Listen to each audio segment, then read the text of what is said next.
सुनना चाहेंगे। हिरन से हमारे दिमाग में एक सवाल आया कि अभी हमारे देश में जो ये चीता आया हुआ है, जी सर। आखिर शेर हो या चीता हो, वह तो घास तो खाएगा नहीं, दूध तो पिएगा नहीं, वह मांस ही खाता है। जी सर। तो ये जो चीता आया है हमारे देश में, वह शिकार तो करेगा हिरन का ही, गाय का, बंदर का। तो इन सब चीज़ों का जैसे हमारे देश में बैन है, अगर आप हिरन का शिकार करते हैं या गाय को मारते हैं तो आपके ऊपर ऐसी धाराएं हैं जिसमें जमानत नहीं होती। तो इस पर आप क्या कहना चाहेंगे कि चीता अगर हिरन खाएगा तो किस किया जाएगा? बहुत ही थोड़ा सा अगर ऐसा ही चलता रहा और इस पर ध्यान नहीं दिया गया तो एक समय आएगा तब हमें गाय और भैंसों को भी इंपोर्ट कराना पड़ेगा। बहुत बहुत बड़ी बात सर बता रहे हैं कि एक लंपी वायरस जो बहुत ही सीरियस मैटर है दोस्तों, यह पूरे देश में, पश्चिमी उत्तर प्रदेश और अदर प्रदेशों में बहुत तेज़ी से फैल रहा है। यह गायों पर होता है, उनके बदन पर चित्ता निकल जाता है। यह बता रहे हैं कुछ दिनों बाद जैसा कि गाय भी विलुप्त हो जाएंगी। तो मैं अभी बात कर रहा हूँ, अभी आपके गाँव में अगर आस पास बगल देख। जय हिंद साथियों, स्वागत है आप सभी का प्रहरी न्यूज़ में। तो आज हम आप लोगों को एक ऐसे शख्स से मिलवाते हैं जो समाज के एक ऐसे प्रहरी हैं जो निस्वार्थ भाव से बेजुबान जानवरों की मदद करते हैं, उनका इलाज करते हैं।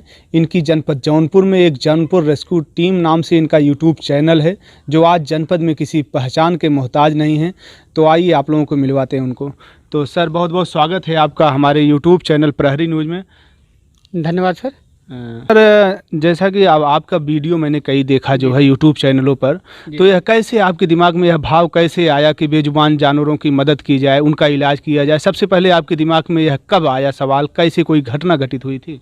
सर एक बार मैं रास्ता पकड़ के जा रहा था और वहाँ पे एक जीव पड़ा हुआ था जिसका मतलब इलाज करने के लिए कोई डॉक्टर सामने नहीं आ रहा था। कई लोग सोच रहे थे कि नहीं, इसका इलाज करना चाहिए। जी। और हमारे मन में भी यही विचार आया। तो उस दिन उस तड़पते हुए जीव को हमने कोशिश भी किया कहीं से इलाज करवाने का, लेकिन इलाज नहीं हो पाया।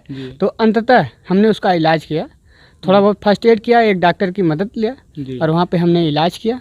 और इसके बाद वहीं से हमारे जहन में घुस गया और धीरे धीरे हम जो है जीव प्रेमी बनते चले गए। और ऐसा जहाँ भी कष्ट दिखता था तो हम बेजुबान जानवरों का इलाज करते थे।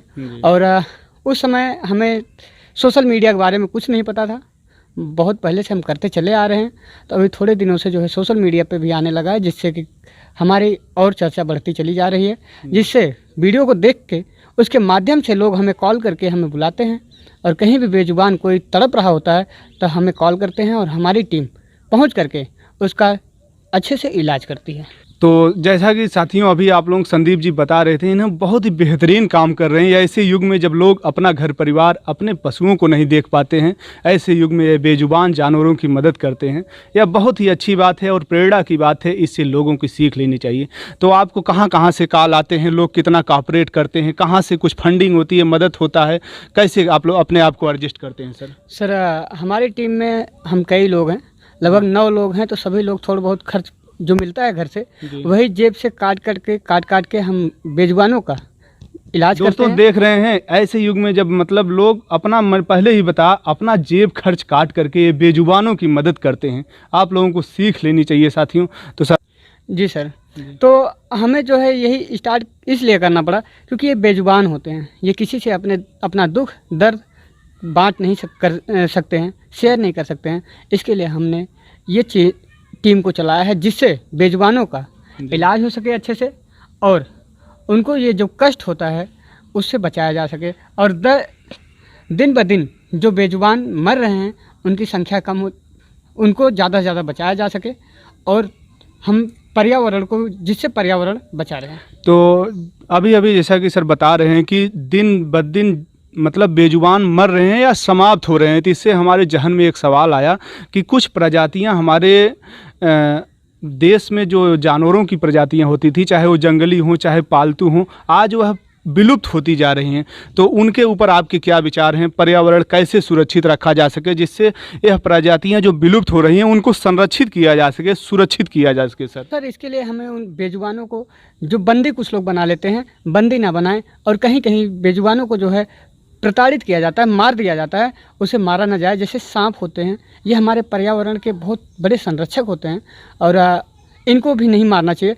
तो कभी सांप हो गए और ऐसे में आप देखते होंगे चमगादड़ धीरे धीरे ख़त्म होते जा रहा है। और बहुत पहले जो है गिद्ध हुआ करते थे जो कि हमारे पर्यावरण के लिए बहुत ही उपयोगी हुआ करते थे। जो पर्यावरण में आज प्रदूषण फैल रहा है, कहीं जो रोड किनारे, सड़क किनारे कोई भी जानवर मर गया या कोई भी जीव मर गया तो वहाँ पे ये गिद्ध जो है पहुँच करके उसको साफ कर दिया करते थे। लेकिन आज गिद्ध जो है समाप्त हो चुका है, जिससे बहुत जगहों पे बेजुबान जानवर मर करके पड़े रहते हैं और सड़ जाते हैं, और जिससे वायरस फैलता है और पर्यावरण दूषित होता है और इंसान मानव लाइफ में भी समस्याएं आती हैं। तो दोस्तों, जैसा कि सर बता रहे हैं कि हमारे पर्यावरण को संरक्षित और सुरक्षित करने के लिए एक पक्षियों की प्रजाति जो अब लगभग भारत में विलुप्त हो चुकी है, गिद्ध प्रजाति हुआ करती थी, जो पर्यावरण के लिए बहुत ही उपयोगी थी और है भी, जो भी जहाँ पर भी है। इनका कहना है कि पहले जो भी बेजुबान होते थे या कोई भी मांस या कोई भी ऐसा अपशिष्ट पदार्थ होता था जिससे वातावरण में प्रदूषण फैलता था, वो गिद्ध जो है उसको मतलब अपना पाचन क्रिया, मतलब उसको भोजन करके उसको पचा डालते थे और पर्यावरण से प्रदूषण कम होता था। अब गिद्धों के समाप्त होने से पर्यावरण प्रदूषण बढ़ा है। तो सर से हम जानना चाहेंगे, तो सर और प्रजातियां हैं, जैसा कि अभी हमारे प्रधानमंत्री जी ने भी विदेशों से, नाइजीरिया से जो है हमारे देश में चीते लाकर छोड़े हैं। तो आखिर ऐसी क्या कंडीशन बनी कि हमारे देश में वहाँ से चीते लाने पड़े? बहुत पहले हमारे देश में चीते हुआ करते थे, लगभग 70-75 साल पहले। तो ऐसे कुछ उस समय टर्म बने होंगे, यहाँ पर उन लोगों के लिए रहने के लिए व्यवस्था नहीं रही होगी। तो ऐसा क्या कंडीशन बना कि उनको विदेश से, नाइजीरिया से चीते लाने पड़े? सर, बहुत अच्छी बात है, मोदी जी ने चीते लाए हैं, लेकिन ये गर्व की बात नहीं है, क्योंकि इसका कारण हम और आप हैं, जिसकी वजह से बहुत पहले चीते हुआ करते थे। उनका राजा महाराजा वो लोग जो है अपने शौक के कारण शिकार किया करते थे, जिससे इनकी प्रजातियां विलुप्त हो गई।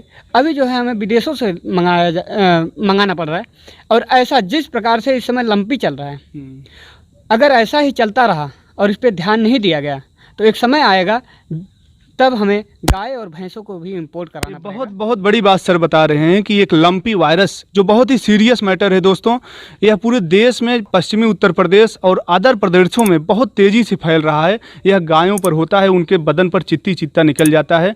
यह बता रहे हैं कुछ दिनों बाद जैसा कि गाय भी विलुप्त हो जाएंगी। तो मैं अभी बात कर रहा हूँ, अभी आपके गाँव में अगर आस पास बगल देखेंगे तो देसी गाय पहले हुआ करती थी, जिसका दूध बहुत ही स्वादिष्ट और पौष्टिक हुआ करता था, जिनको बच्चों को पिलाने से मस्तिष्क बहुत तेज चलता था। विलुप्त तो देसी गाय हो चुकी हैं, जर्सी गाय रहती है, उसके बारे में आप क्या कहेंगे? वो कैसे मतलब धीरे धीरे समाप्त हो रही हैं गायें?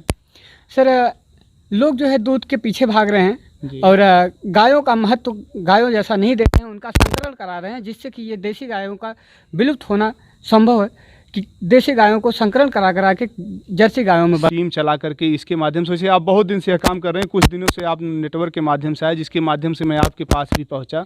तो सर, आप क्या संदेश देना चाहेंगे लोगों की कि वो लोग क्या करें, कैसे?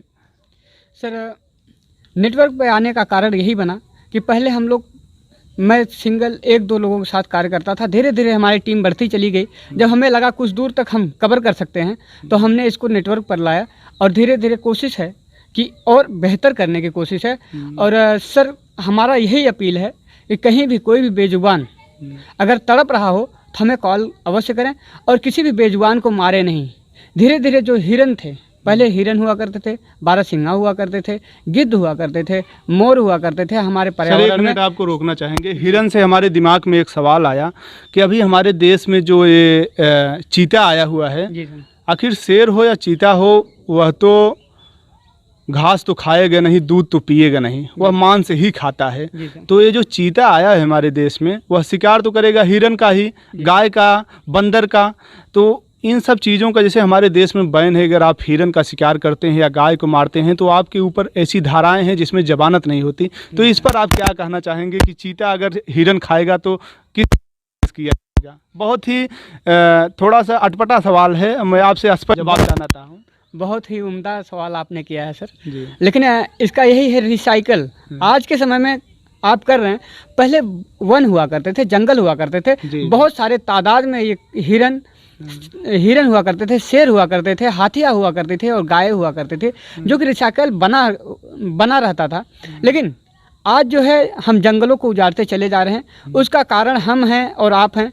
इसमें जो है हमारे पास ज़्यादा इसके बारे में जानकारी नहीं है किसके ऊपर किया जाए केस, बट अभी केस तो हमारे और आपके ऊपर ही बनता है, क्योंकि इसके जिम्मेवार हम ही हैं। क्योंकि हमने जो है जंगलों को उजाड़ दिया है। तो सर जैसा कि कह रहे हैं कि इनका घुमा फिरा करके ही जवाब है, स्पष्ट जवाब नहीं देना चाहते हैं, पता नहीं क्यों देना नहीं चाहते हैं, लेकिन इनका कहने का उद्देश्य यही है कि इसके जिम्मेदार हम और आप ही हैं। क्योंकि यह प्रकृति जो है, इस प्रकृति में छोटा जीव हो या बड़ा जीव हो, प्रकृति जिसको भी यहाँ पर भेजी है, जो भी रह रहा है, सबका अपना अलग अलग रोल है। शेर मांस ही खाएगा और हम आप सर्वाहारी हैं, चाहे जो भी खाएं। तो सर आपसे बात करके बहुत ही अच्छा लगा हमें, और आपने हमें समय दिया।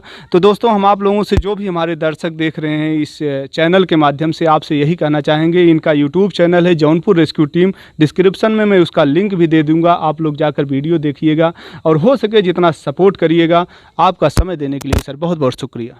जी सर, धन्यवाद। और मुझे भी यही अपील है लोगों से, बेजुबानों को ना मारें, पर्यावरण को बचाए रखें, और ज़्यादा से ज़्यादा कोई भी बेजुबान किसी कष्ट में है, तकलीफ़ में है, दुख में है, या उसे कोई समस्या है, तो आप खुद से कोशिश करें उसको ठीक करने का। अगर नहीं हो पाता है तो जौनपुर रेस्क्यू टीम का नंबर आप दे दीजिएगा, नहीं तो हमारे चैनल पर पड़ा हुआ है, जिसके माध्यम से हमें फ़ोन करें।